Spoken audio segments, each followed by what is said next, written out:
is that God was in Christ, reconciling the world to himself, not imputing their trespasses to them. Not imputing their trespasses to them. Imputing, that's a word that sounds like consternation or something. What's going on with you, brother? I don't know, I'm kind of imputed. I don't feel good. I feel imputed. Any accountants, bookkeepers, or anything in here? See, that word imputing is an accountant phrase, and it implies keeping a ledger or charging something to one's account. Keeping a ledger, charging something to one's account. When you take your debit card and you go to a store and you purchase a good or item and you swipe that card, what happens? The cost of that goods or service is imputed. It is charged to your account. Here it says that because God has extended the olive branch to us through Christ, that this is what he is not doing. He is not imputing. He is not charging to our account our trespasses. Stop.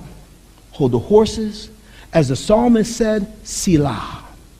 Meditate, contemplate, reflect. God is not charging our trespasses against us. That's radical. Because for most of us, religion and Christianity is about all the things that we do wrong and that others do wrong. But here, because he's reconciled us, because he's removed the enmity, he now is not keeping a record of wrongs. All God is interested in is, will they get reconciled? Will they get reconciled? That's all he's interested in. Watch this. This word in the Greek, it means specifically this. It means to put together with one's mind, to count, to occupy oneself with reckonings or calculations. Using the example of beef we've had with people on the earth, right? We keep a record of wrongs. They did this, they did that, they did this, and they did that. We keep a record of wrongs. The text is saying God doesn't do that.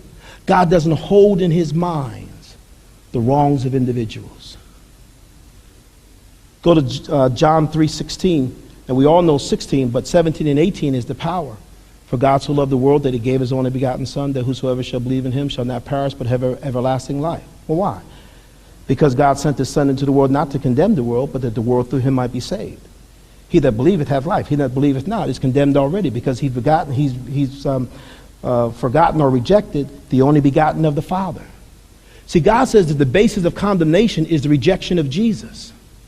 And when we don't understand this message and ministry of reconciliation, we as Christians will become moralists, and we will look at the world and we will keep a record of their wrongs. Yeah, and we'll be like, that group, that group over there, oh yeah, God's going to get them, boy. They did that, and oh yeah, you going to get, they got a nice place in hell for you. Oh yeah. We keep records of their wrongs. The text says he is not imputing their trespasses to them. He's not keeping a record of wrongs.